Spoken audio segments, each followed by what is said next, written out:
All right, everybody, welcome to the podcast today. Founder of Spiritual Combatives and author of How to Kill PTSD Before It Kills You, Spiro has been in the trenches emotionally, spiritually, and literally. But what makes him fascinating isn't just his expertise, it's the way he integrates faith, discipline, and healing into one cohesive mission. So, Spiro, tell us who you are and what you do. And more than that, what your mission is. What mission are you really on? I could take 2 hours answering that question. Hi, everybody. Thank you for inviting me, Brooke. Really appreciate this. Spread the word. I'll be as just brief as possible. Born and raised in Connecticut, first generation American. My parents immigrated illegally from Greece in the 50s. And so I'm a proud American, patriotic, love my country. My mission, kind of going backwards, is I did serve in the military, National Guard, Army Infantry, went to airborne school, a lot of good infantry training. I've used that as far as my mission today, which is to teach people how to detect and respond or counter spiritual warfare. That is amazing.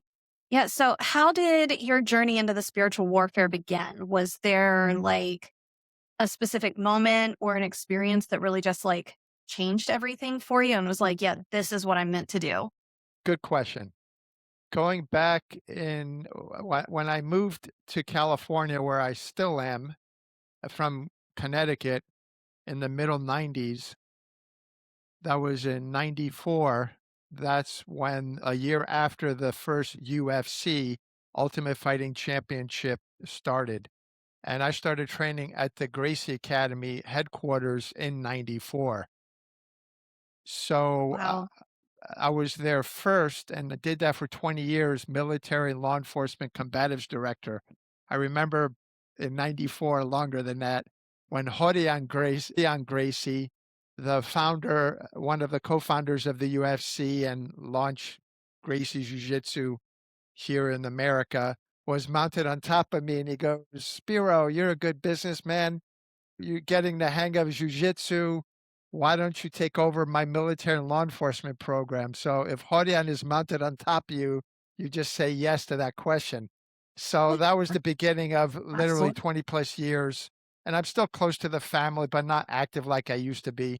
Basically assisting all I can on the map, but mostly doing the sales and marketing and things of that nature, bringing them, shipping them to wherever that we could at the time. And again, for 20 years, law enforcement agencies, military bases around the world, and also having law enforcement military visit us at Gracie Academy headquarters in Torrance, California.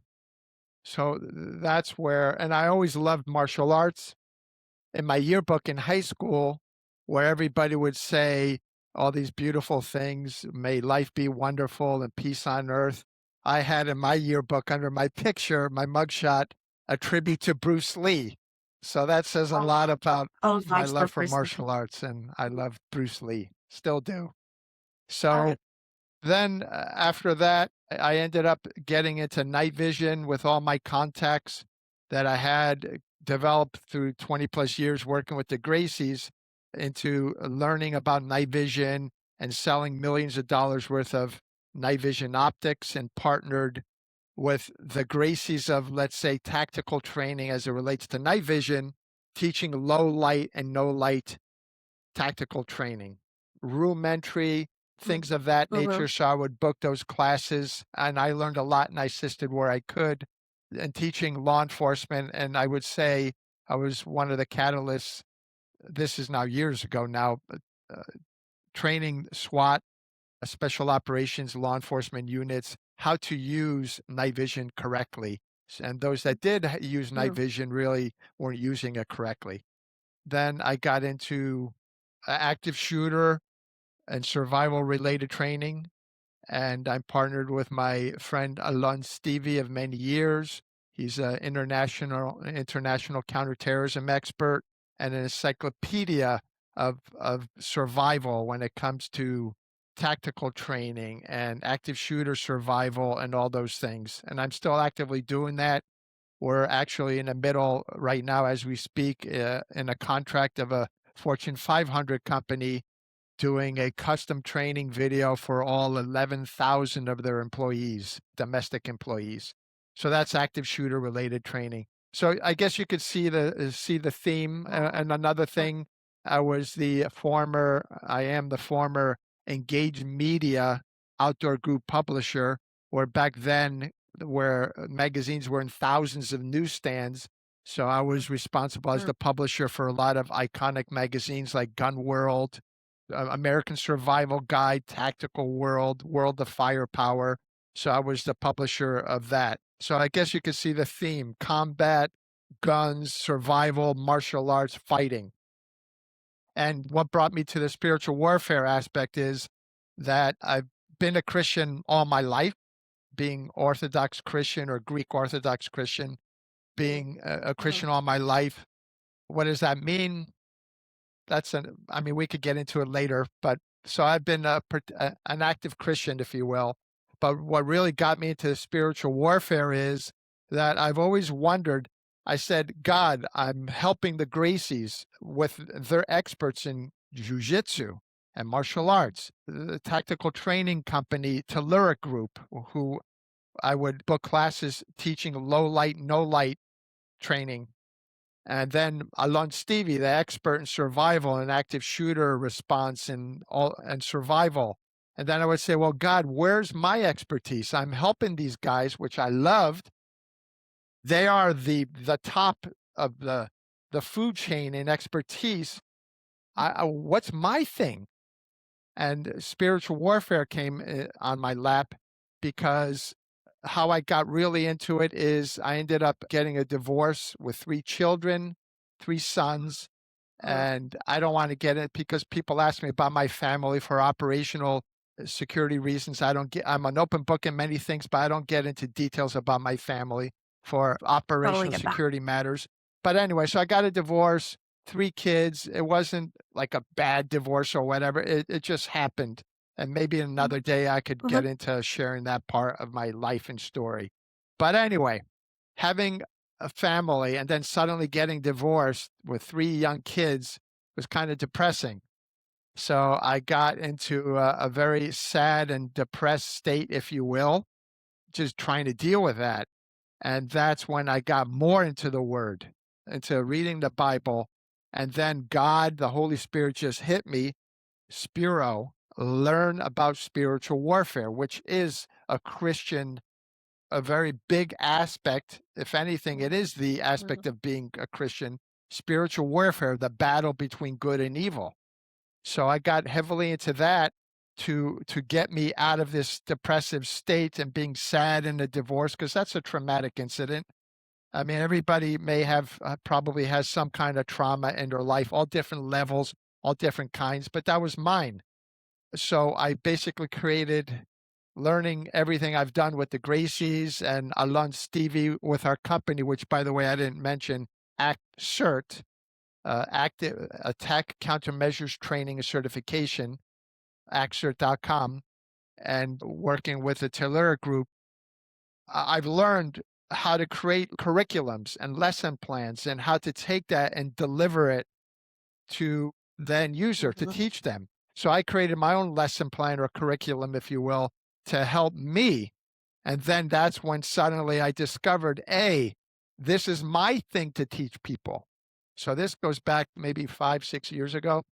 Oh, wow. And that ended up, after God spoke to me, I ended up creating a very intense online course, which is literally, if you were to string it together, is like over 20 hours of video and over Oh, wow. 160 lessons. And that is what I would say is the most comprehensive course on the planet on teaching people what is spiritual warfare, how to detect it, and how to respond to it. And we can get into the details whenever you want on that. So the course, Yeah. it's spiritualcombatives.com, and it's over 160 lessons, and it's really intense. I get in deep, deep, deep into spiritual warfare and Christianity, and also current events and what's happening in our world. It took me 4 years Wow. to do, actually. Yeah, I wrote it for a couple years, then I became Mhm. an expert. Well, not an expert, but I became proficient in video recording and editing, did it all myself, thousands and Wow. thousands of edits. And that's what that Spiritual Combatives course is. And I get great feedback. And that, by the way, was the foundation, Brooke, for my book that people say, well, how long did you write? Did it take you to write the book? Right there, How to Kill PTSD Mhm. Before It Kills You, which, by the way, is endorsed by my friend, Medal of Honor recipient, and U.S. Navy SEAL retired DevGru operator Edward Byers, who wrote the foreword Mhm. and endorsed the book. And that's me right there, that Yep. picture there. Okay. So it's so this book right here, it was easy for me to write because I went back to my course because that's the foundation. Which, if I may say, before I even Mhm. wrote the course, Brooke, I had to write the course first before I could Right. film it and record it.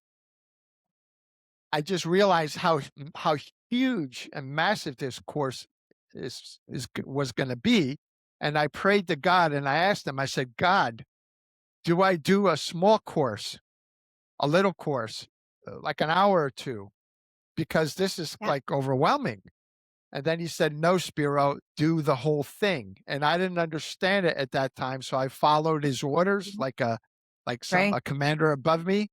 And now I realize that this course that took me literally 4+ years to do is a massive gold mine of content that I could create courses and write Mhm. more books just to pull from that massive course that I created. Wow. So anyway, so this book is based on the Spiritual Combatives course. And how that came about, it took me maybe 3 Mhm. months to write the book because, again, I had something to draw from. It was literally, Brooke, in the middle of the night. I just Ooh. woke up 3 in the morning. How to Kill I was just PTSD about to Before It ask Kills you how You. It that just title came came. about, but yes. Yeah. And then that's it. And I wrote that book because I love Mhm. our military. Being a veteran myself, I love law enforcement. Those guys and gals, men and women, they Yeah. go through, especially law enforcement, being in the anytown streets of America every day. I love them. Emotionally, I could get emotional, all the crap they deal with. And I felt that PTSD is a serious issue, and it is. And I wanted to, and it's Mhm. spiritual warfare, the foundation of it, I believe. I wanted to help anybody. By the way, this, as Mhm. you can see, it's for law enforcement, Yep. military, and firefighters. That I wanted to that them reading the book will help them not get PTSD because that's my Mhm. biggest target market. Certainly, the target Mhm. market is if you have PTSD, but it's really to capture those Alternatives. people who deal Yeah. with this crap every day. And I freaking go. I go to Tijuana. I'm in San Diego because I have this apparel business that I work with my brother. He owns it, and we have Mhm. a partnership there. And every time I go through, I have a global pass, and I drive through. I would always tell the CBP, Customs Border and Protection officers, "Hey, watch your six, Mhm. physically and spiritually." And I always like promote my book, Yeah. right? I mean, who else should promote it more than Absolutely. me? I wrote the book. And a Biggest lot of cheerleader. them would, say, okay, cool. Some would take a note of it. And then I would try to say, because there's always a line behind, I said, look, you never know, some traumatic event might happen. Read the book Yeah. now. Don't wait if you have PTSD. And coincidentally, like 3 weeks ago, there was Yep. shots fired right where I crossed at Mhm. Otay Mesa.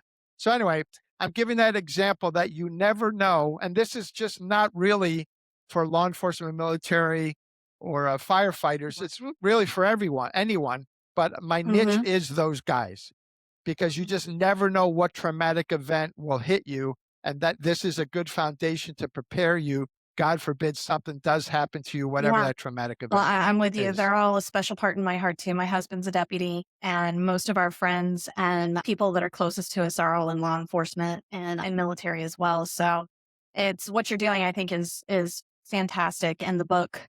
Yeah. So what is the Thank you. core message in the book? I'll answer in a minute, but I wanted to say part of the problem Mm. in marketing this book and getting reviews is that if you're a law enforcement, military, firefighter, you're not going to want to have this title book hanging Yeah. on your desk because you're admitting you got a problem. But think about it. These guys who could get PTSD or have it, they're doing the crap that nobody else Hmm. wants to do.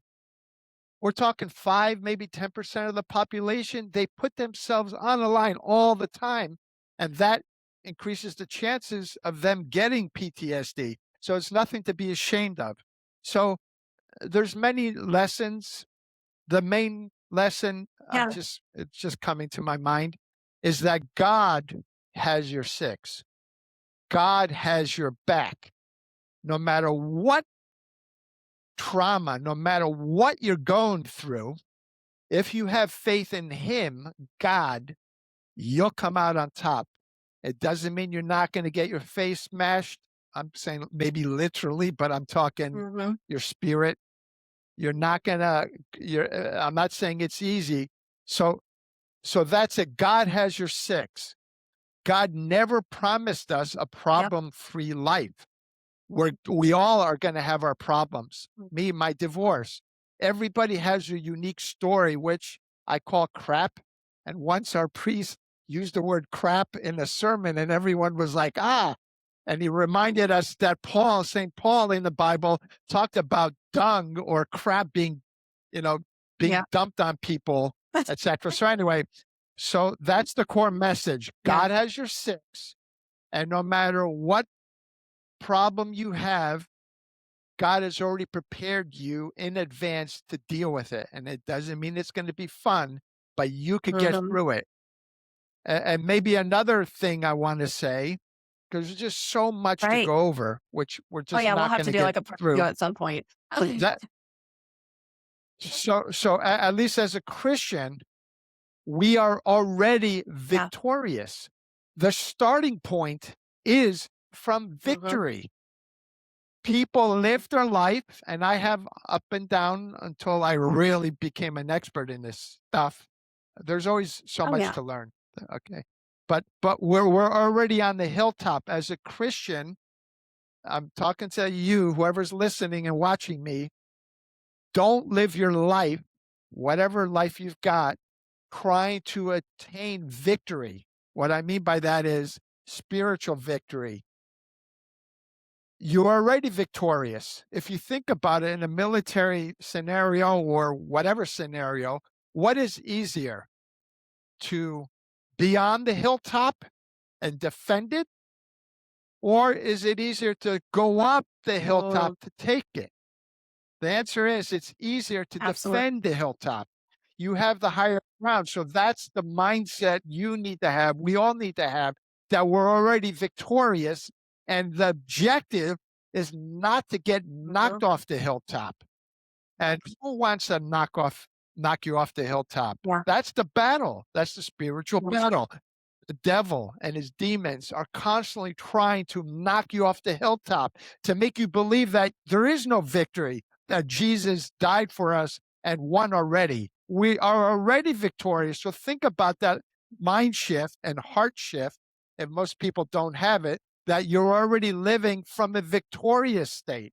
And again, it doesn't mean it's not easy, but your objective is not to get Hmm. knocked off this spirit Yes. And I fight. would say the spiritual combatives and what it seems like your mission and your message is has to kind of really speak to some, I guess, really work towards bringing people to God and helping them not be drawn away from them and what they do, because these guys, they ladies and men see the worst of the worst every day, more than the average person, and very rarely for especially I'm not as in the day to day with the military, but with law enforcement and firefighters, I mean, people don't call them when they're having a good day.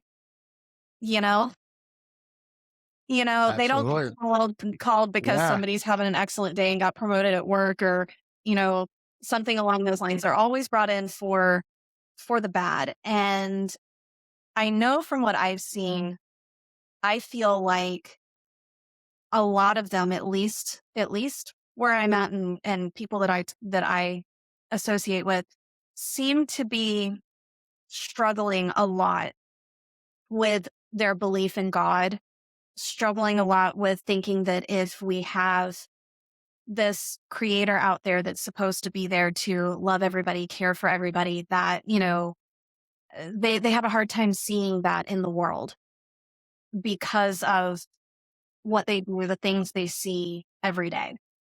So when you have somebody Well, that you encounter like that, what do you say to them? that's tough. It goes back to my mission, to my statement before, that God has your six.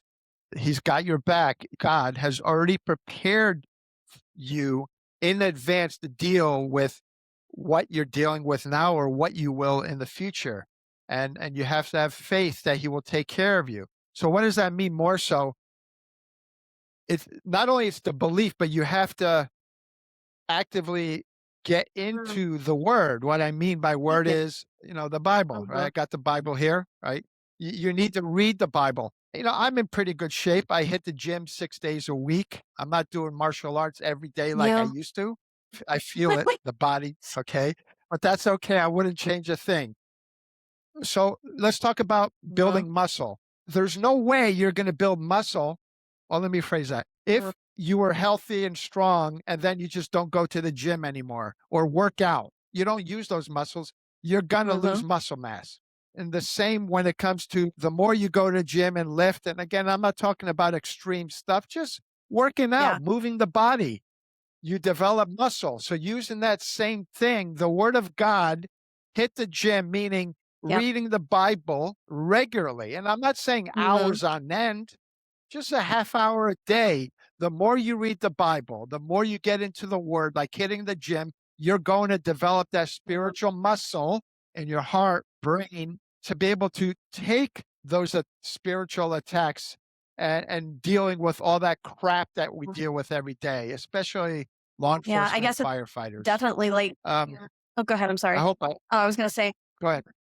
I hope yeah, I've yeah. I answered the mean, because it's question. the Go ahead. like you're explaining it with the gym and everything. It's You can't wonder why you get beat up all the time if you don't go and, you know, go to the martial arts lesson, or to, you can't just show up there once a month and think that that's going to be enough for you, right?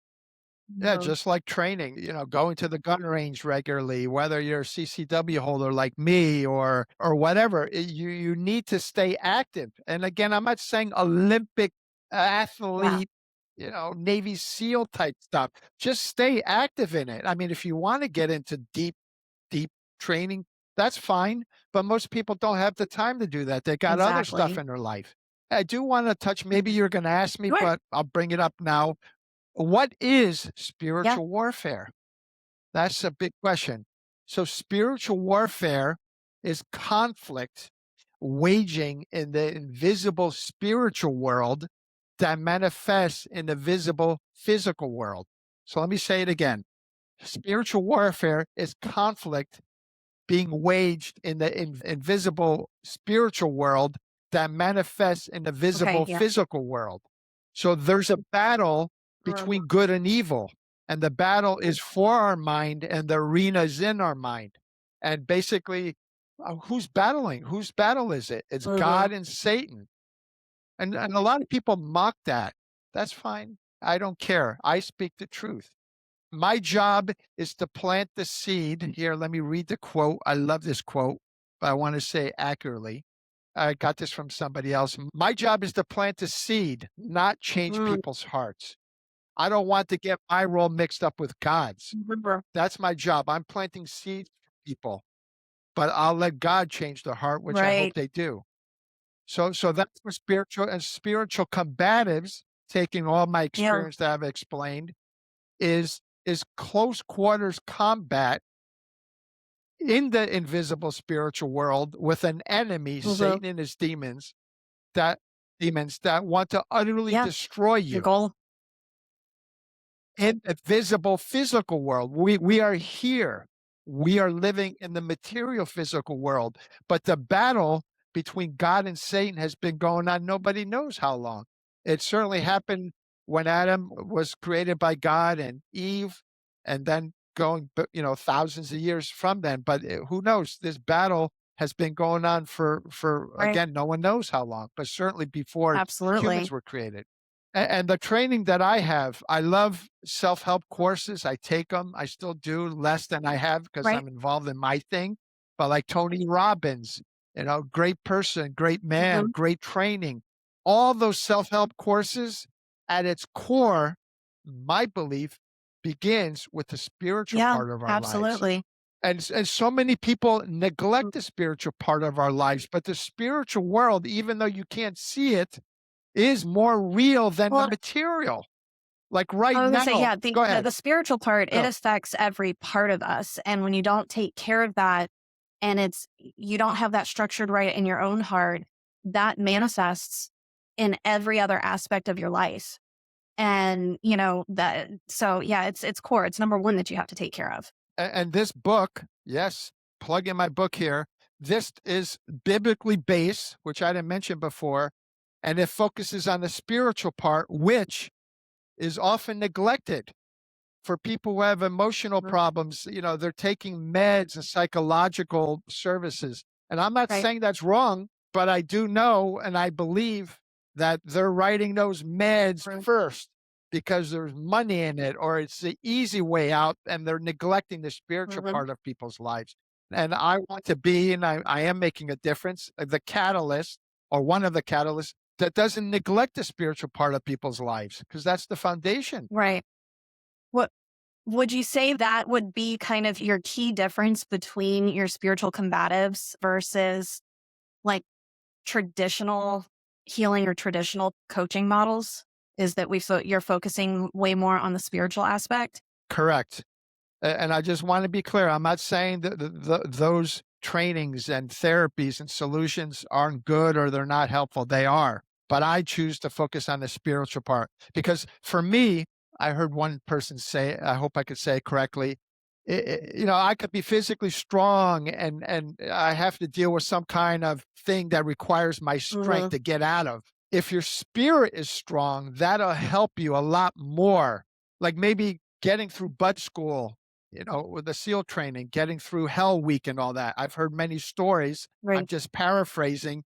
You're having like the people, Olympic athlete trained, physically strong people who just don't make it because Mhm. their mental, which I think ends up being the spiritual part, is not strong. So you could be as strong as you want, but if the spirit, your spiritual part is going to help you Mhm. get through it, Well, not you hear just a the lot of them physical. talking, and they may not be referring to their spiritual aspects for, as far as their relationship with God, but you do hear a lot of athletes, a lot of high level, high performing people talk about mindset and having, their mind right is what really kind of propels them into so much success and being able to get through all of those trials and tribulations. And I think that all looks different for each of us, but yeah, I mean, that would basically be the same, your same concept, having that mind right.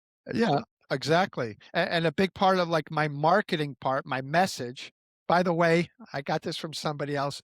My mess is Ah, now my message. All right. I've had my mess in my life. So now my mess or messes is mhm, my message or messages for everybody. But overall, what I'm teaching people, biblically based, because mhm, you can't go wrong there, is just basically to have an unbeatable right. mindset.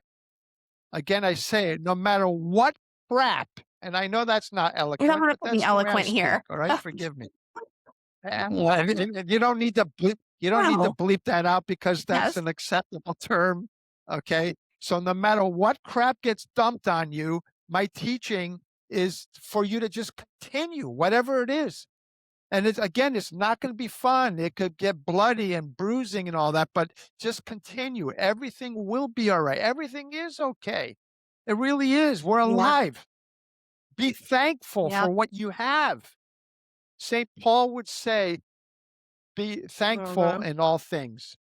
St. Paul Yep. wrote most of the New Testament. So what that means, a lot of people misinterpret that and many other things in the Bible. And I'm Oh, happy if yeah. you have some questions, hopefully I could answer about the Bible. That give thanks in all things. St. Paul didn't mean in that saying that if you have cancer to be thankful for cancer. No, he's not saying that. And I use cancer as like an extreme. That's like absolutely how much more horrible can it be? He's just saying that even if you have something horrible like cancer, there's still something to Yep. be thankful about. That's what he's trying to say. And if you're always bitching and complaining about your life, we all have our Mhm. crap again, then I believe, and it's also biblical, that you're preventing yourself from getting more good in your life because you're not even looking at the Mhm. good in your life. Even the littlest good, the Yeah. smallest good. Yeah. So be thankful for Yep. So what you when got. I was, Yeah. oh, how long ago was this now? This was, had to be about 15, 14 or 15 years ago. And I know I had had that mindset of there was always something, I can always find something wrong, you know, always find something wrong.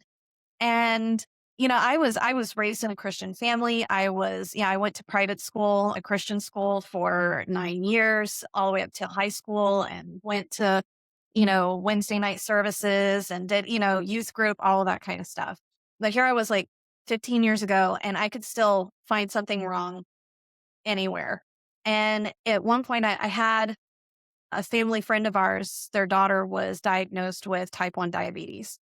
And I remember at that point, I don't know why that kind of like hit me like it did, but I was like, wow, I'm like, okay, life isn't that bad, And I would see people on Facebook and everything, and they would put the, you know, FML on every, F my life, F my life.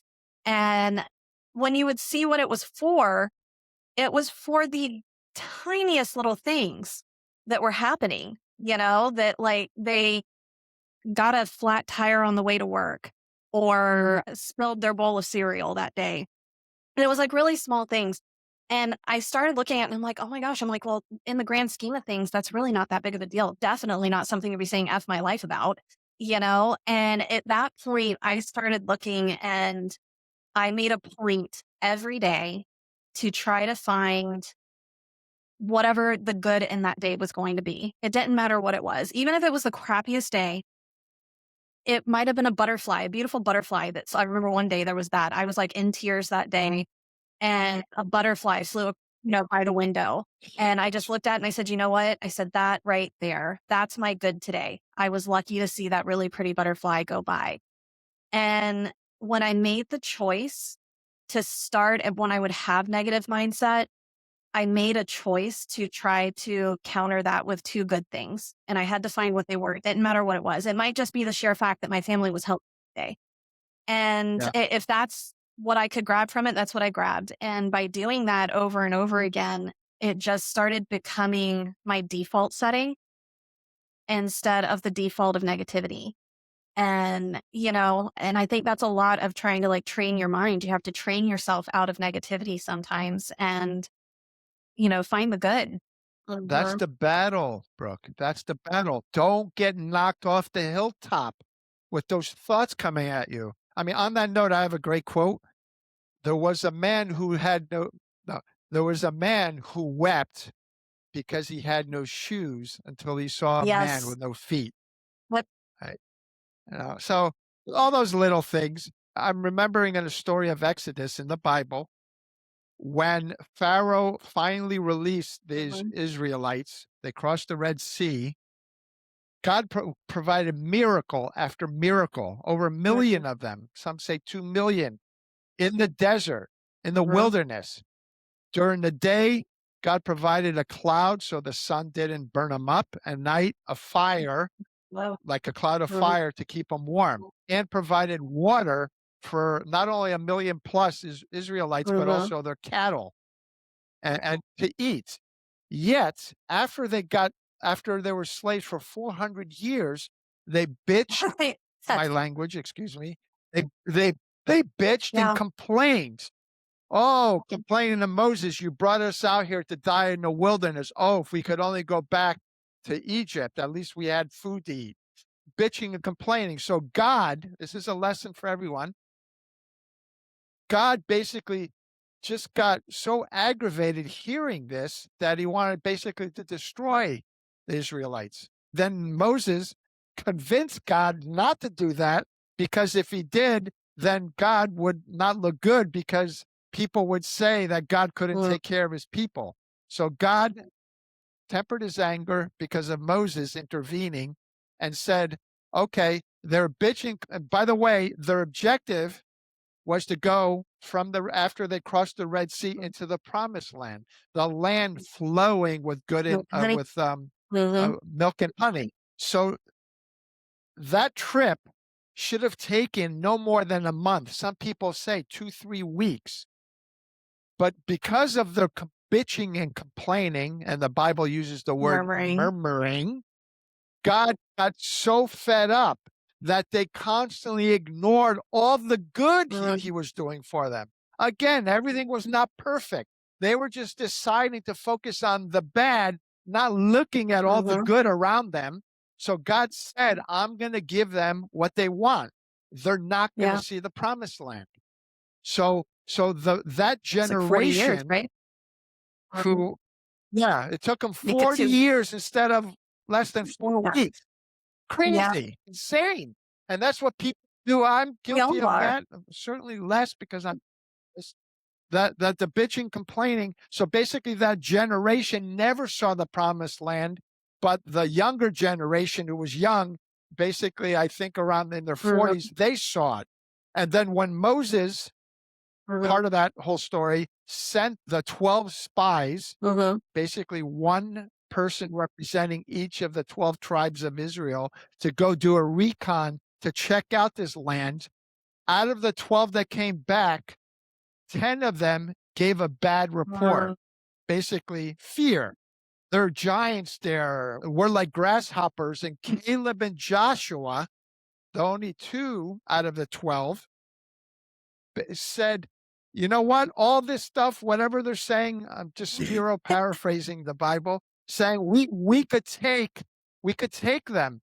Yeah. It doesn't matter. God promised us this land. We could take them. So out of all that generation, again, never saw the promised land, but Joshua and Caleb did see it in their Mhm. 80s. They saw the promised land because they had Yeah. faith. And if I may, maybe going back to one of the things you said, all this stuff that happens in the end, in sometimes there is no Mhm. answer, Brooke, and whoever's listening, why this happens. Okay, you're complaining that you got a flat tire, but there's plenty of stories, at least Yeah. 9/11 and countless other stories, that flat tire or whatever that thing they may have complained about preventing Yeah. them from dying.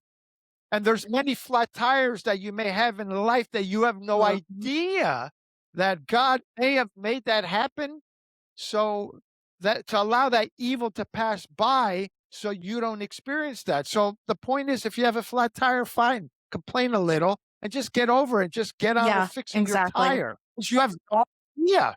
And in the end, all these why this happened or it didn't happen, when you meet your maker, God, I believe those things will be explained. In the meantime, just get on with life. And if I may Yeah. talk about problems, this is a big that I have. We all have Mhm. problems, like I said. Don't focus on your problem or problems. People live their life for decades. Oh, I go know I for it. get animated It's, because I love it. They live in yes. their problems. Now, am I saying not to ignore your problems? No, I'm not saying that. Just give an example. Again, this could be a Mhm. thousand different things. If you're overweight, as an Yep. example, that's a common thing. People constantly complain. Again, this could be any problem. I'm overweight. I'm overweight. I'm overweight. They're focusing on being overweight. No, the best thing to do, and it's biblical, is Mhm. acknowledge your problem. I'm overweight. And then only focus on the Right. solution. Think about that. Only focus on the solution. Don't complain about the problem, just work through the problem. So the solution is, okay, work out, go to the gym, watch what you eat, all those things. Again, this could be 1,000 different problems. So that's my lesson, biblical lesson, is if you have a problem, Mhm. and we all do, acknowledge the problem and only focus on the solution, which is Right. positive. That's it.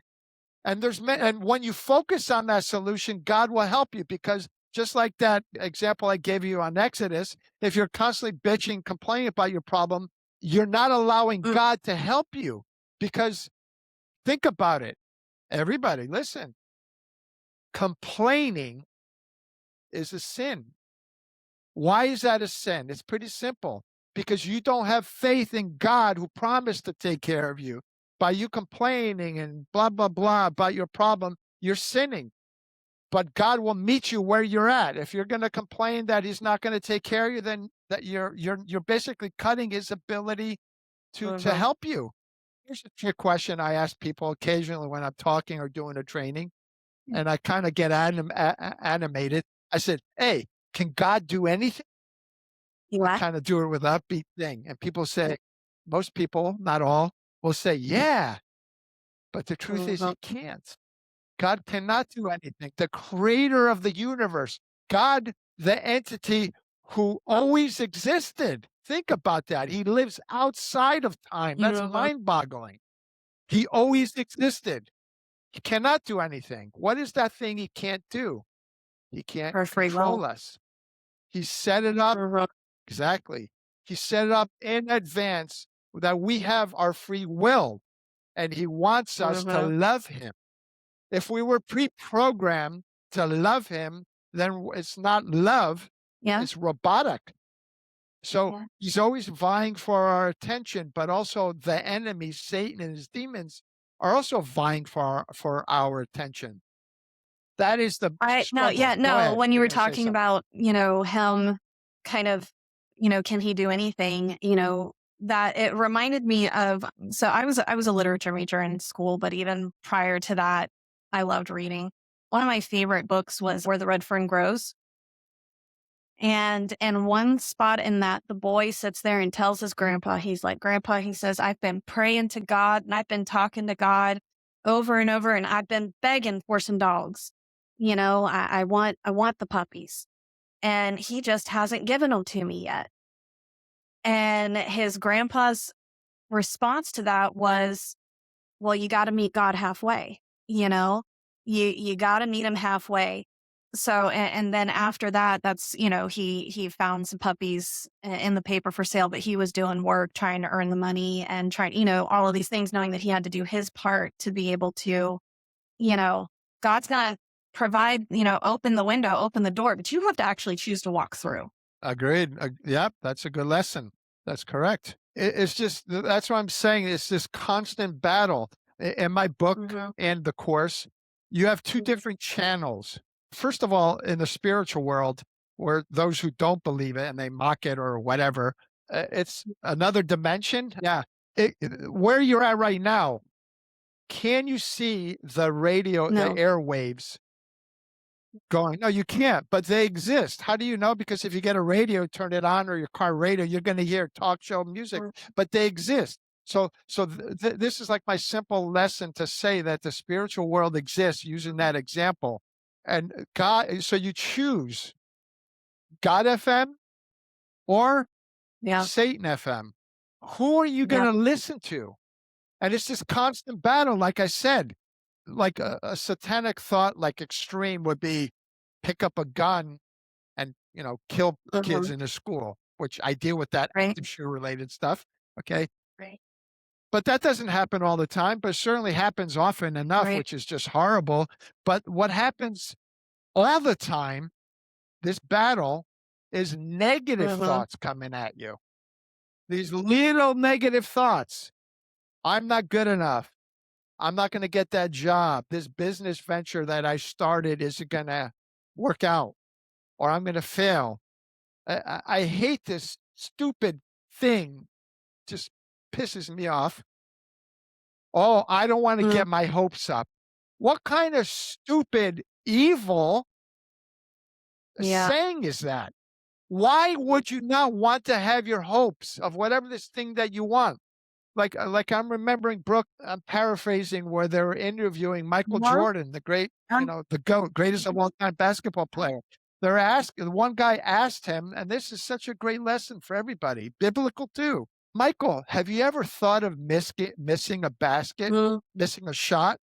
And he kind of looked at him in this kind of documentary or video, like looking at him with like repulsiveness, like disgust. Like, why would I ever think about missing that yeah. shot? Uh, Why? So that's a lesson from the greatest yeah. of all time. No, you never you have the highest hopes of whatever you're planning on doing in life.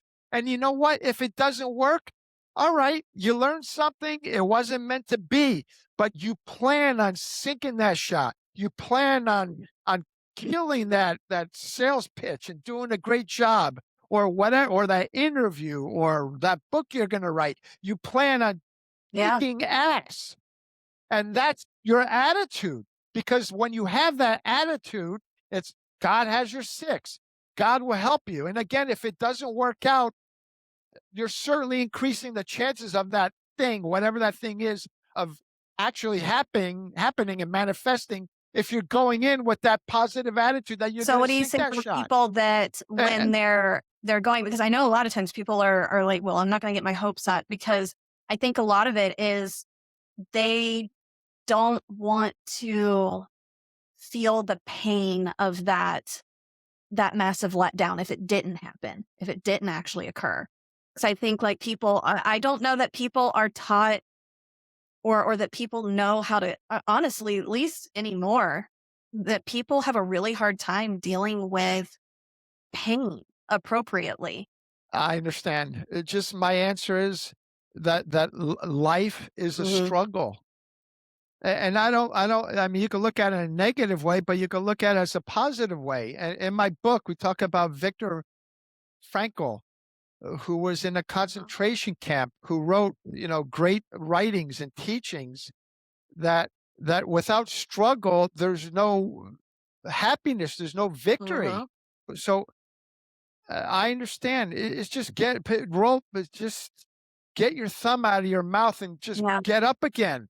Stop complaining. Whatever happened in the past happened in the Or, past. It's over. Okay, that's my and I'm not trying to be mean or whatever. It's just life. mhm. That's life. Yeah. Well, That's life. Edison made the comment, I Right. think Thomas Edison, that said he's learned thousands of ways not to do things. Us. Right.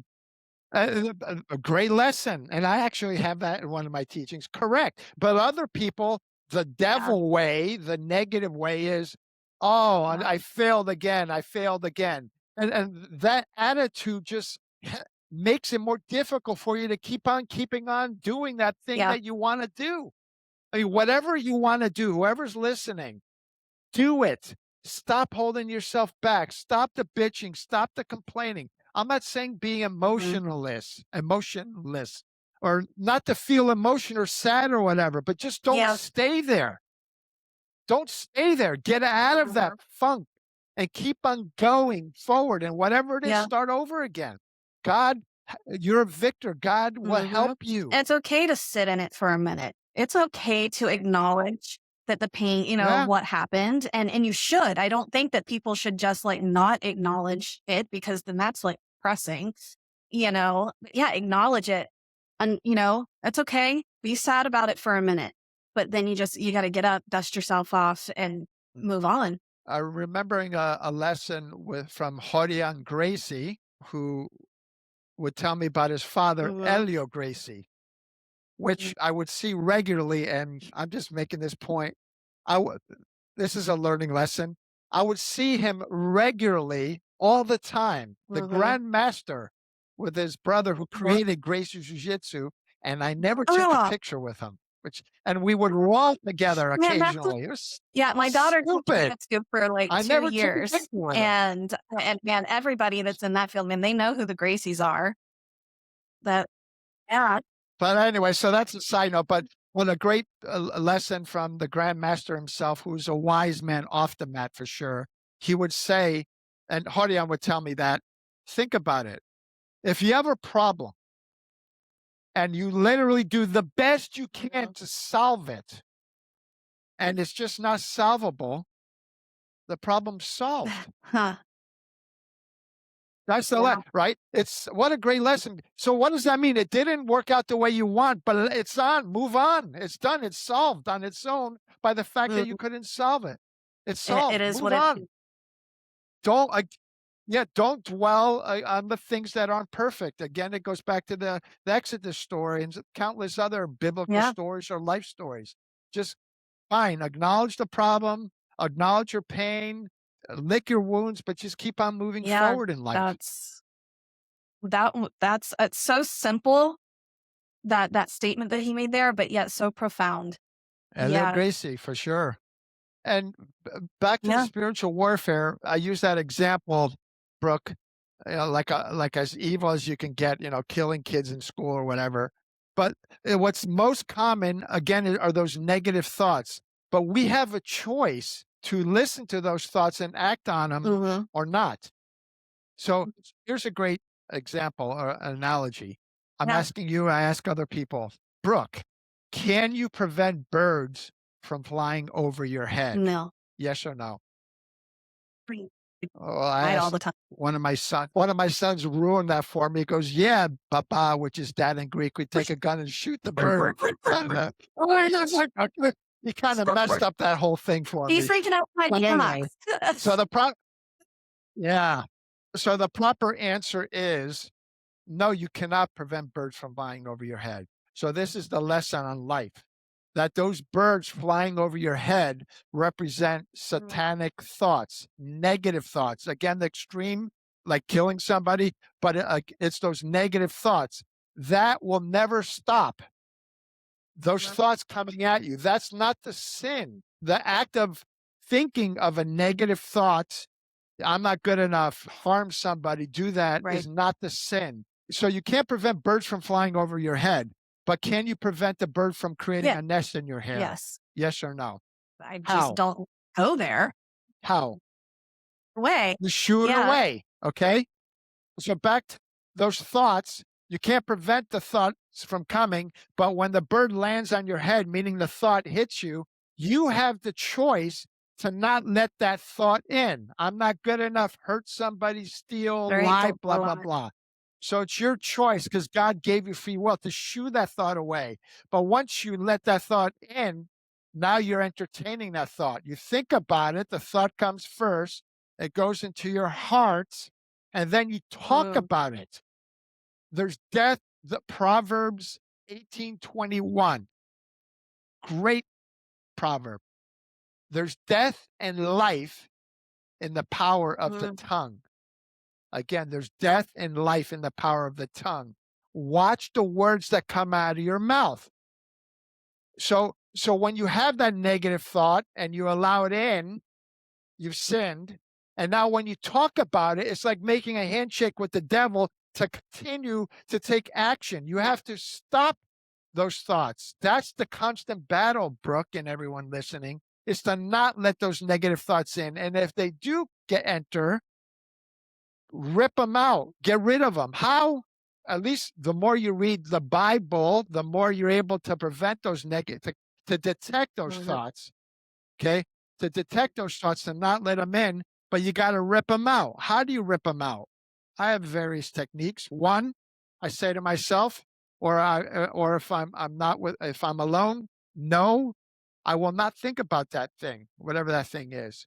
Or read the Bible, or say something biblical, like read the Bible, or read a passage, or something like that, something godly to break that pattern, to get rid of that thought that enters you. And people have thousands, who knows, decades of all those negative thoughts. Their garden has weeds, so choking out their garden of the good, the fruits, the vegetables, the flowers, because they've allowed those weeds, those satanic thoughts in them, and they're not able to enjoy the beauty in their life because they've allowed all those negative thoughts in, and they don't know how to rip Yeah. them out, Yeah, well, prevent and them. that's the thing, like, when I chose to stop, focusing on the negative thoughts that would come in and trying to, like, okay, I had one negative thought, I gotta come up with 2 positives for the day. If or I had, found one bad thing, now I gotta kind of try to counter that with more than one good. And as my brain started kind of, like, rewiring itself to think like that, everything else changed too. It was, life just became brighter. You started all of a sudden, it was like now while you're out and about, it was like, ah, yeah, that one thing happened. But, I didn't let one bad 5 minutes dictate how good or bad the whole day was. It was not the thing that All right. defined it. And it's amazing once you start looking for the positives and you start focusing on those, how many are actually out there. And more Yes. good will come Yeah. to 'Cause you. And again, I have to say again, I'm not saying ignore problems. Just acknowledge it and just only focus on the solutions. Only focus on that the good. That's it. That's the That's great key right lesson there. here. I mean, because don't discount or throw away, like, not acknowledge that there is bad, but like you said, focusing on the solution. That's that's the key, because otherwise then it's almost like if you're not focusing on a solution and you're just dwelling in that negative, it's almost like you're choosing to live there. You're not you're That's choosing, you're correct. making a choice to live there at that point. And focusing on the solution doesn't necessarily, I don't think necessarily means that it's just going to go away at that point or that it's going to become easy at that point. It's still hard, but you're able to move yourself in a positive direction and you're starting to move yourself away from that negative at that point. I remember when I'm in San Diego now, but I was living in Irvine, California. I was part of I was like one of the founding members, like 5 Hmm. other people working with Irvine Police Department, California and Orange County with the CERT program, which I encourage everybody to take the CERT program, which is the Community Emergency Response Team. Basically, it's a FEMA backed or federally backed program that gives funds to various agencies nationwide that teaches people the basics of emergency response. So, in other words, if there's a disaster Hmm. or a hurricane, you have your emergency supplies, your food and water and all that kind of stuff. And then when that disaster hits, the authorities cannot help everybody. You're Hmm. on your own. So as a CERT member, Community Emergency Response Team member, since you got your act together, you're able to knock on your neighbor's door and help Hmm. them. Right. So anyway, I was going through the training and we were having this training and these people from the Orange County Fire Authority, world class experts on disasters. So I was asking one of the firefighters, I said, "Sir," I said, we had actors mimicking, cinder, like huge, like rocks, like collapsed buildings, and they're teaching us how to crib, like literally how to like lift like a 4,000 piece of Wow. rubble and pull people out with a little, like a millimeter at a time with a crowbar and pieces of wood. So anyway, that's not what I wanted to say. So we had all these actors, blood, fake blood and all that. And we're doing a scenario simulation of a disaster. So I asked one of these people, and I'll never forget his answer. I said, "Sir," I said, "there's disaster everywhere. There's dead people here. This person screaming over there. There's blood coming out of there." I said, "Where do you begin in this disaster? Well, how do you decide what to do?" And the answer is begin with what's in front of Hmm. you. Yeah. So if you got all this stuff going on and you're looking at this, you're looking at that, and you're looking at everything, it's going to overwhelm you. You're going to be overwhelmed Wow. and do nothing. Just start with what's in front of you. Just do this little thing. bandage and don't go over there and don't go over there. Just what's in front of you. Bandage Mhm. that person. This person's dead. Sad, move on. And little by little, you're not going to solve all the problems of this disaster, but little by little, you get momentum because you're doing a little bit. You're not going to solve it. Or I'm remembering Mother Teresa. I read her bio a long time ago, another learning lesson. And this person who was interviewing her at the beach, and again, she's iconic for what she did, help people, the people that society forgot. And she inspired many people. So there were like starfish on the beach, and they're just all over the beach. And this person asked her, I said, Mother Teresa, there's so much suffering in the world and you're helping so many people, but there's so many. I mean, how do you deal with it all with all these people you could help? And she took a starfish and she threw it in the water. And she says, out of all the starfish, I can't help. But you know what? What mattered is this one starfish I was able to help. So I guess what I'm just trying to say is begin with what's in front of you, even though things are overwhelming in your life, whatever that thing is.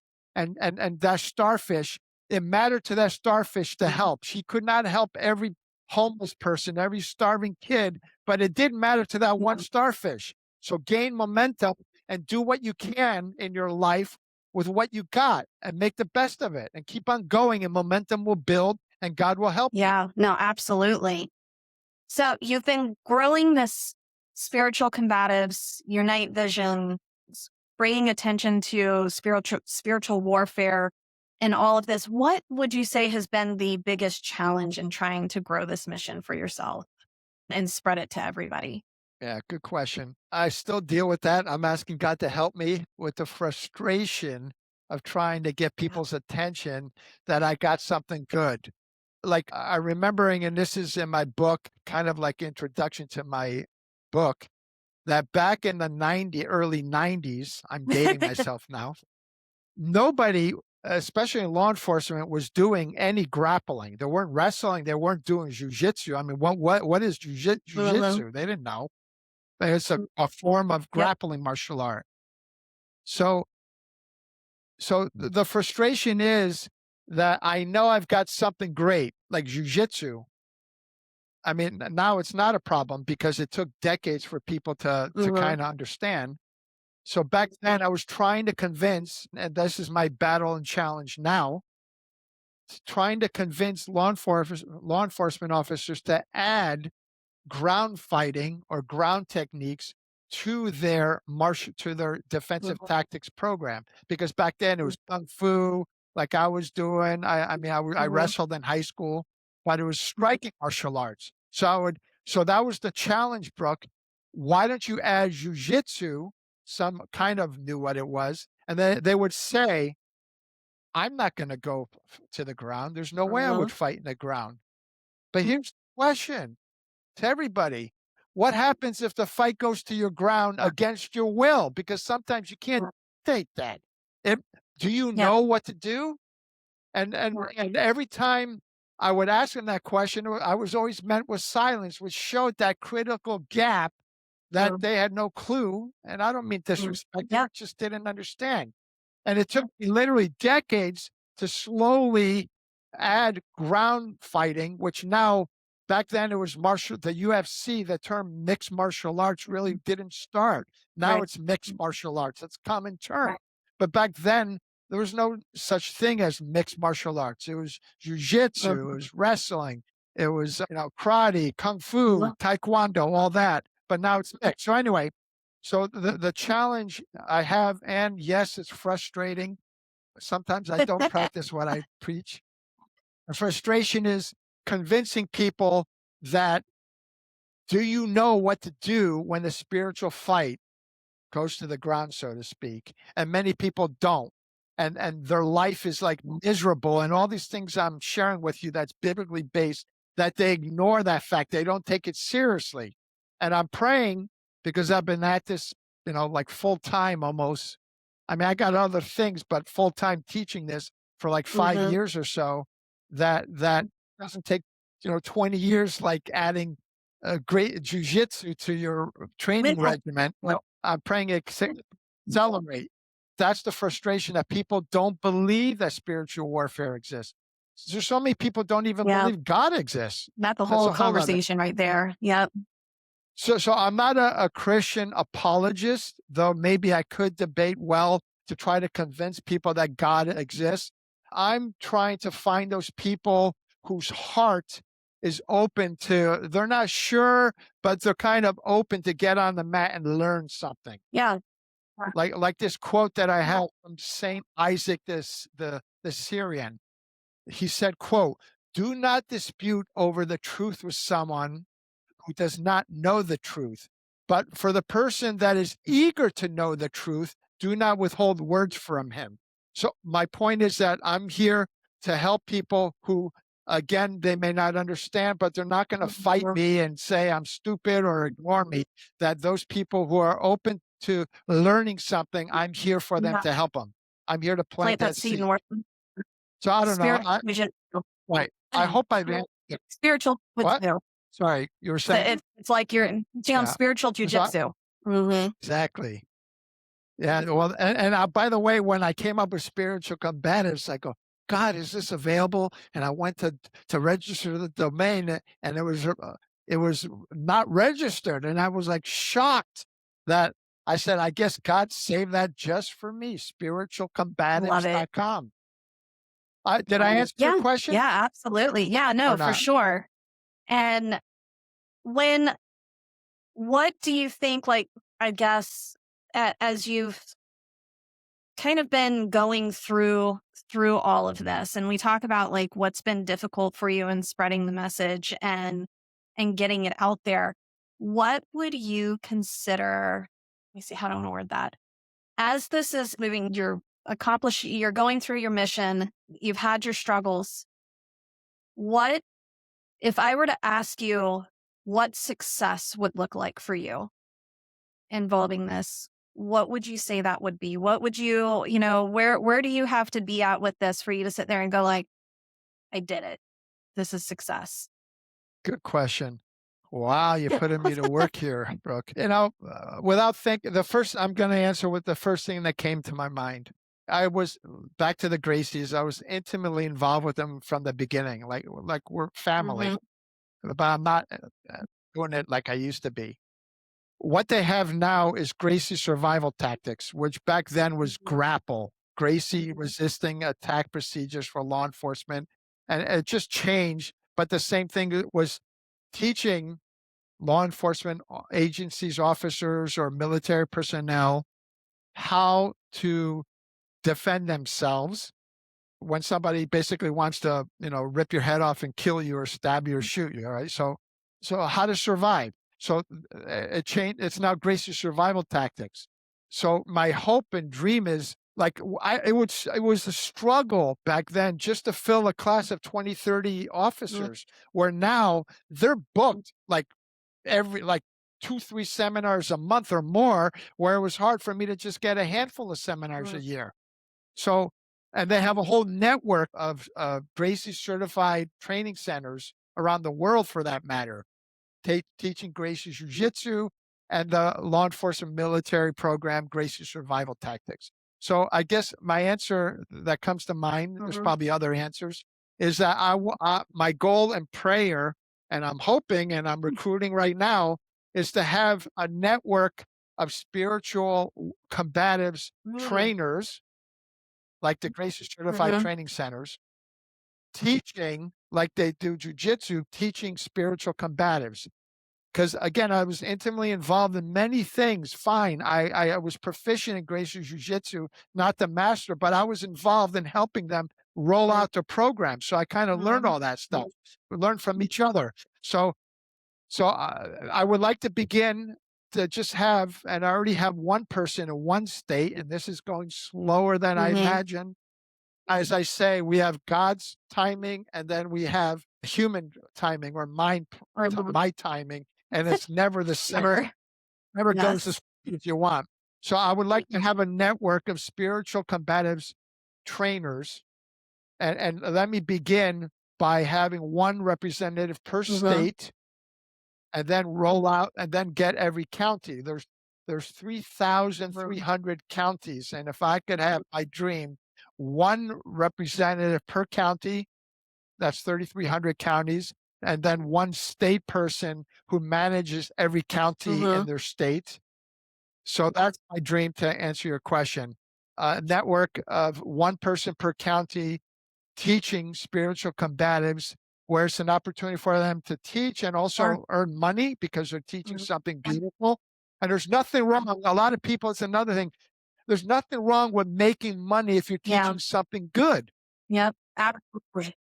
And as a side note, when it comes to ACT-CERT, the mass shooting survival course that my partner and I created, primarily I launched Stevie, that course we created. Have you ever heard of Run, Yeah. Hide, Fight when Yeah. it comes to active shooting? Yeah, we created Really? that training movement with with a training video like 15, 20, whatever, 18 years ago. I forget now. So anyway, so what I'm trying to say is I want to create a network of those people, because with the Gracies, those people who took the class, the Gracie Survival Tactics course, as they do now, they learn not only the techniques, how to apply them for themselves, but they're also taught how to teach that to their agency when they go back to their agency or military unit. So I already have that program. Right now, I'm just teaching this to people and they're applying it to themselves. But I also, like I said, want to have a network so they can go and teach this to other people to spread the word. And then, just as a side note, literally, this is my experience, 90% of the times I would give somebody a free course or a free book, Yep. they do nothing. Yep. So I learned this from Dean Graziosi, who's partners with Tony Robbins.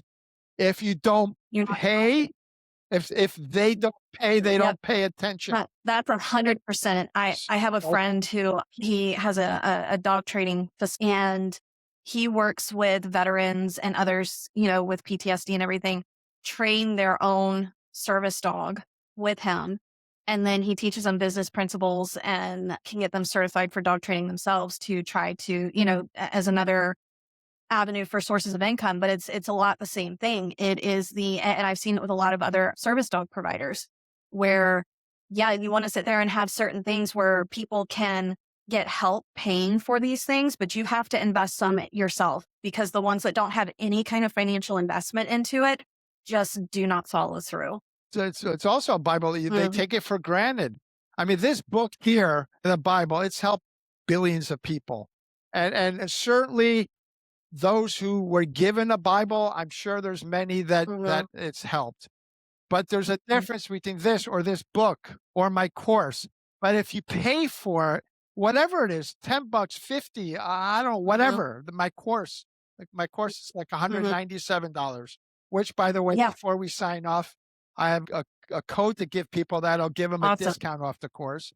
But still, when you have some skin in the game, in a way, it kind of forces you to do something versus just giving it free. 100%. Absolutely. And those people who have something good to teach, like I'm teaching or whatever, again, I'm making a point. There's nothing wrong with what best case scenario is to earn a living or make money with something that's actually helping people, doing good. It's beautiful. Absolutely.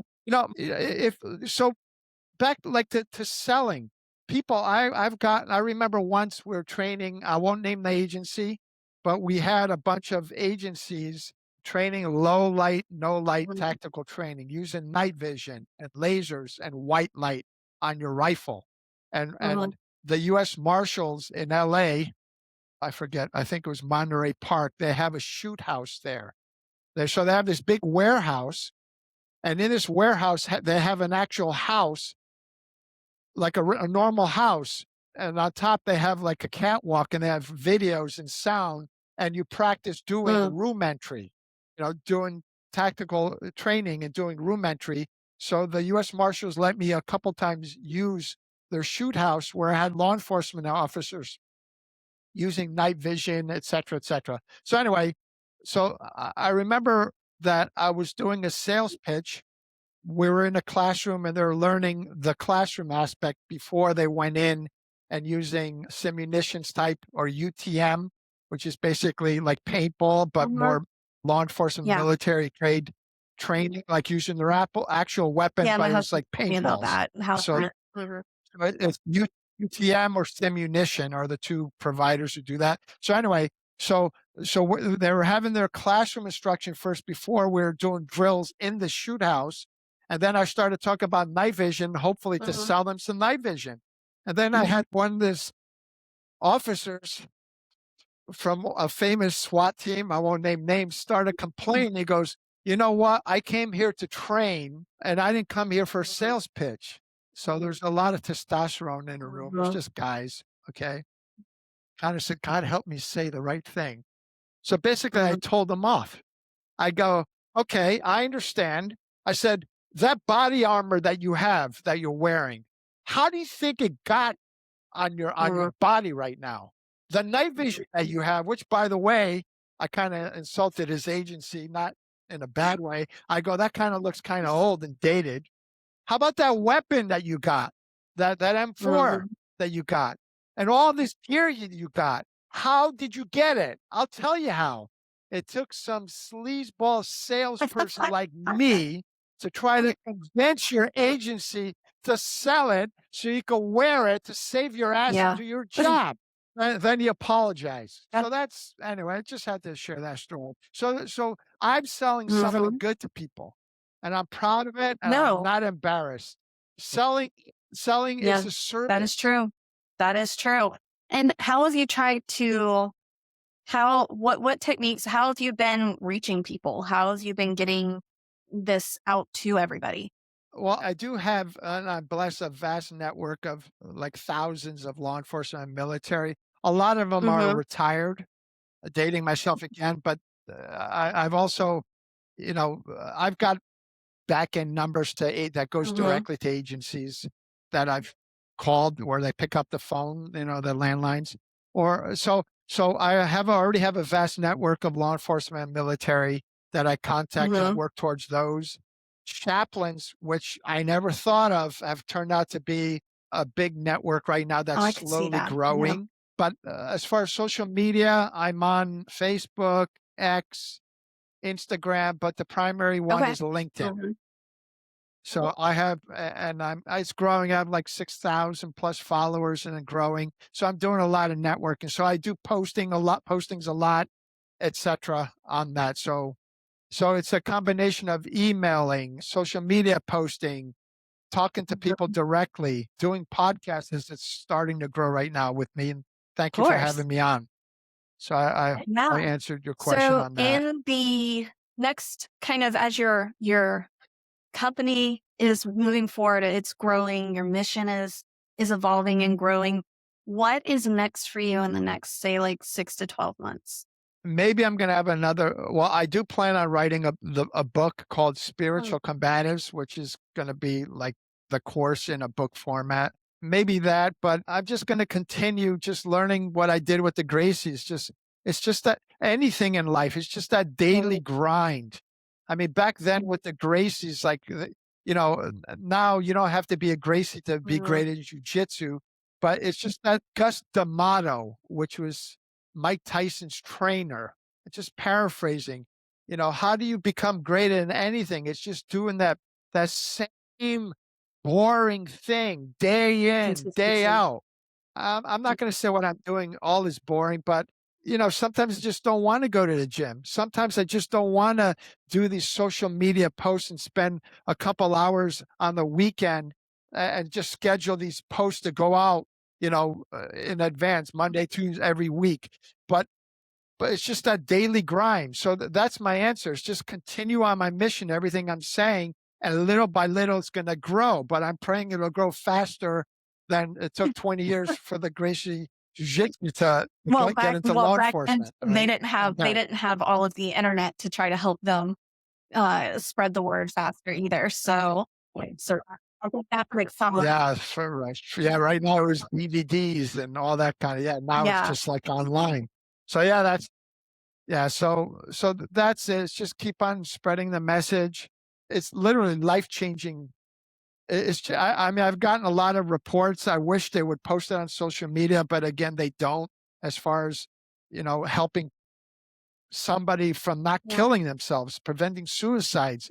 But again, they're not posting that because then they're announcing to the world, they were suicidal or they have PTSD, which again, I give kudos to my brother, Edward Byers. I mean, he's famous in his circle, famous Navy SEAL, DevGru, SEAL Team 6. You can't get more in real world, not movies, than that guy. 9 combat tours, 9, and more that who knows that maybe aren't on record. And he, wrote the forward to my book, Yeah. right? And thank God for him, because that's helping me get in, because who's Spiro compared to Ed Byers? But if he wrote it and he's famous, a Medal of Honor recipient, that Right. helps me get through the Do, door. do, My do you message. think Go ahead, you were that saying? culture is changing to where talking about this and being more open about it and being more vulnerable is starting to become more acceptable? That is a challenge, but the answer is yes. And maybe I could start this movement or my little marketing pitch. So the answer is yes, but it needs to happen more.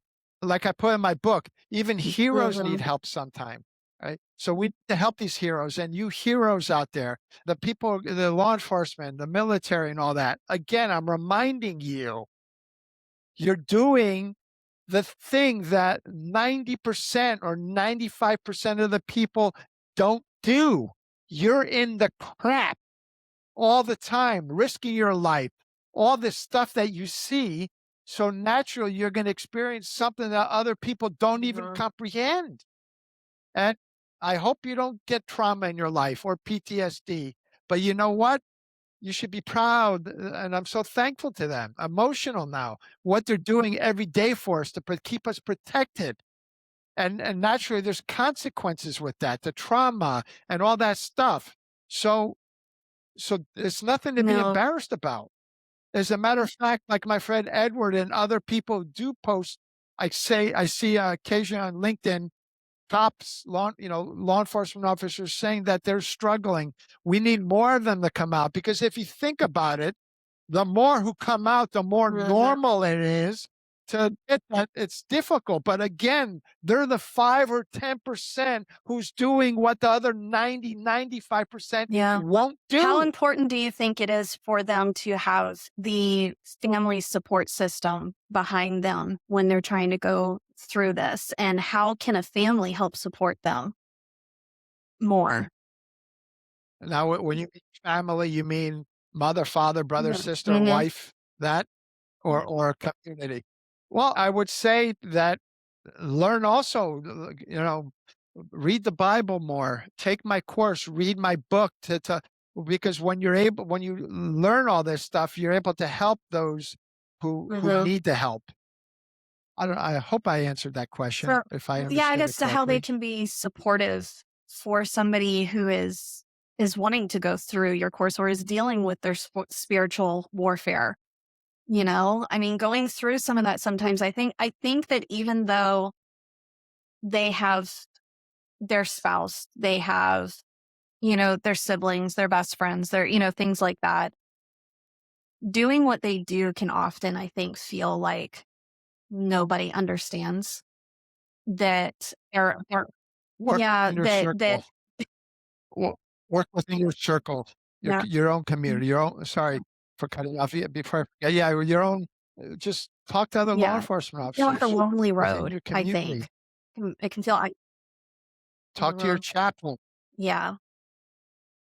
but you can't not Mhm. talk about it. You need to talk to somebody. A chaplain is a great place to start.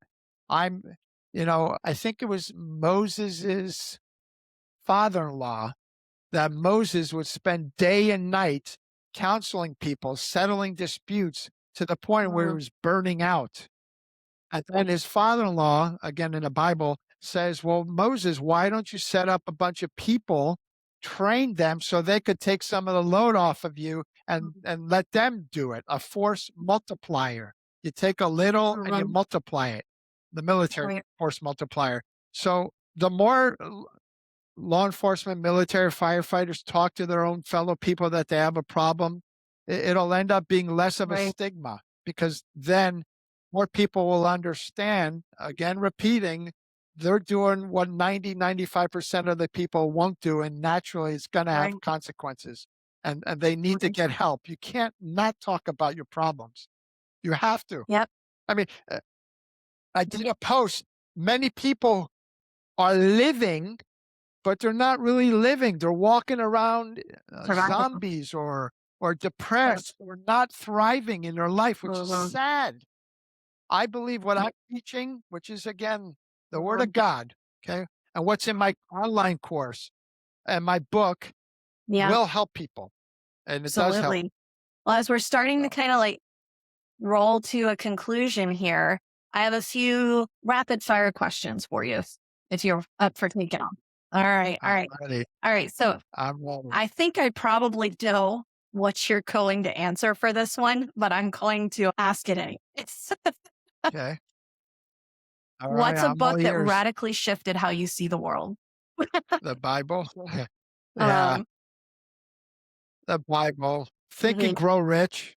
Going back years, the classic. But certainly the Bible. I mean, the Bible is just okay. not one book, it's Collection. many Mhm. books. Okay. Yeah, If you weren't yeah. doing this work, what would you be doing? I don't know, I can't answer that, I'm sorry. I need to be Not doing that this work, answer. so Yeah. There's I've always lived on the edge, alright? If you're not living on the edge, you're taking up too much space. yeah. So, whatever I've done in my life, it's always just this thing that many people aren't doing. Not that I planned it that way. It's Mhm. just who I am. Just go into this other place that's new, that's just hard to get people to bring on board. So I honestly I can't. That's my answer, which is I a still think that's non-answer. quite an answer So though, because it is. It's like you're so devoted into what you're doing that you can't visualize yourself doing anything else. And I think that's amazing. All right. What is one thing you wish more people would ask you about? how to get closer to Okay, God? that's a good answer. And all right, silly one. If you were ever given the chance to go to outer space, would you do it? No, neither would I.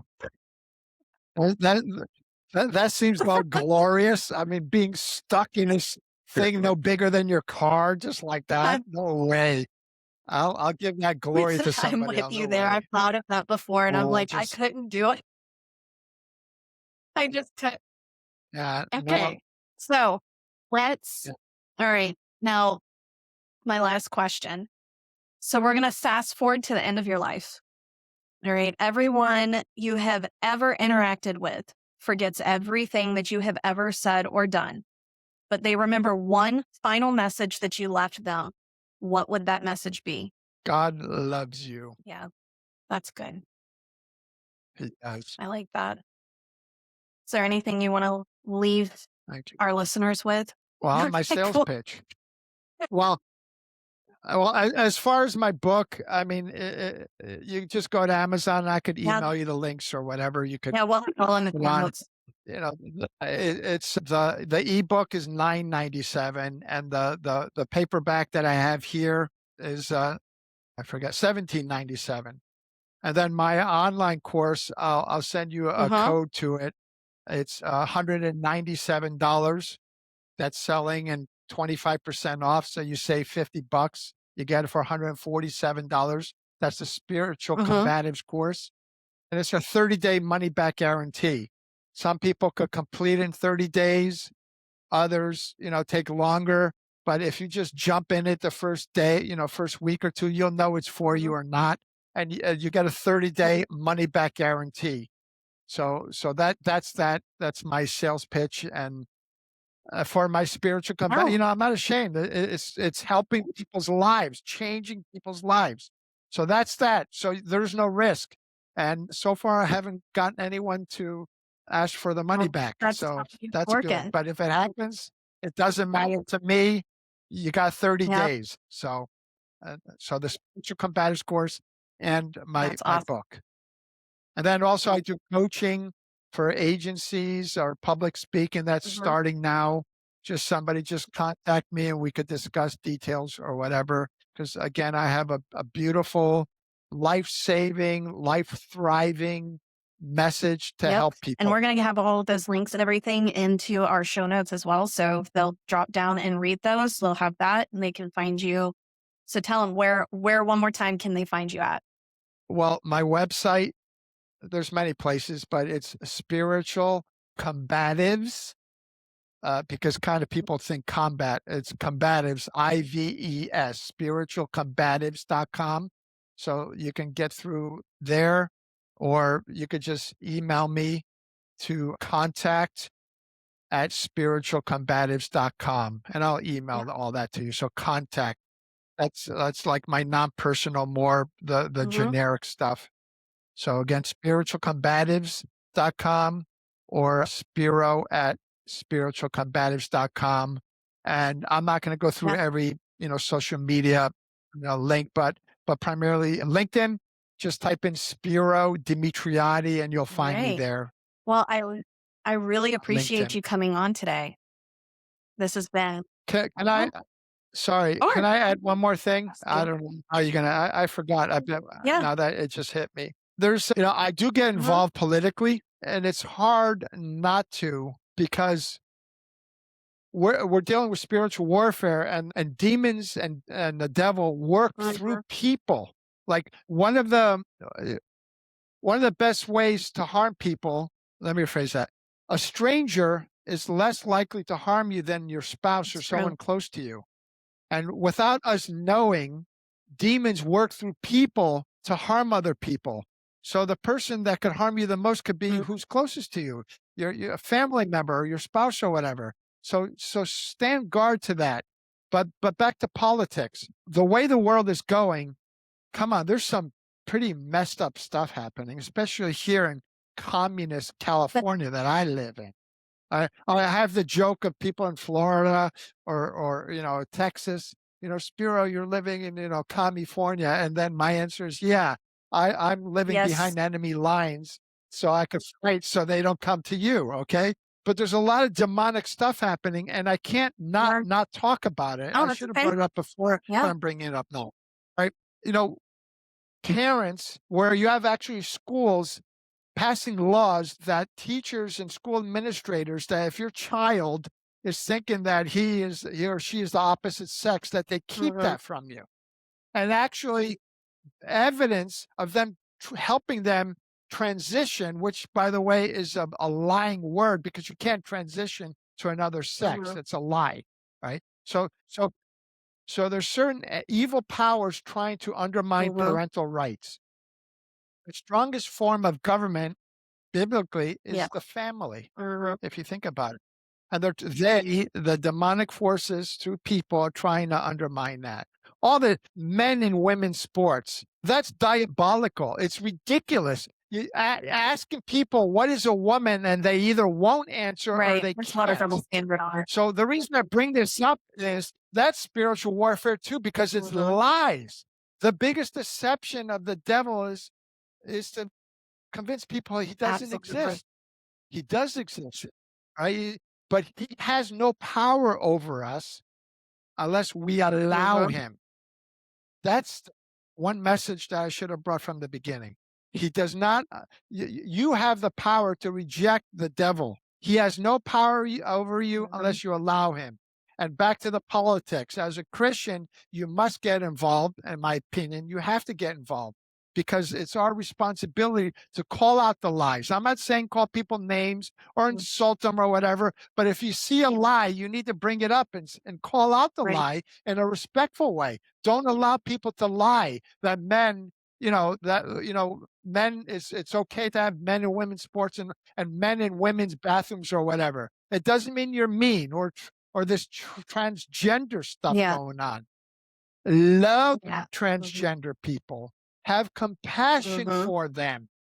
But you know what? That doesn't mean you need to agree that that's normal because it's just Mhm. simply not. Yeah, there's a way to have these conversations respectfully from both sides. And I think that that's something that community has lost in general. Like nobody knows how to disagree with each other and not be nasty about it, you know? Mhm. Right. Yeah, and you can't be, Or as a Christian, you can't be nasty. You could hold your Mhm. ground, you know. Oh, and the one Yeah, more, go just for one it. more thing to say. It's a joke, all right? But come on, I got to get political here. You know, how do you upset a Oh, liberal? boy. You tell them truth. How do you upset a conservative? You tell Mm, them a lie. yeah. Anyway, that's a whole other I could go Oh, on yeah. and on about that. I appreciate your time, No. Brooke. Thank you so much for giving me this opportunity to spread my word, which is God's word, and I hope I've inspired people, help people. I'm here to help Yeah, any way no. I can. I really Thank you. appreciate you being on here, and this kind of conversation, people need to be having it and people need to be talking about it because it really is life or death for a lot of people. And I think what you're doing some great work out there. Yeah. Thank you. The last words I leave with, separate from God bless you and everybody, is watch your six Yes. spiritually. All right. All right. Well, we'll cut it there. And I appreciate you, Spiro, for coming on here. I really do. Spiro. Yeah. Yeah. Appreciate you, Brooke.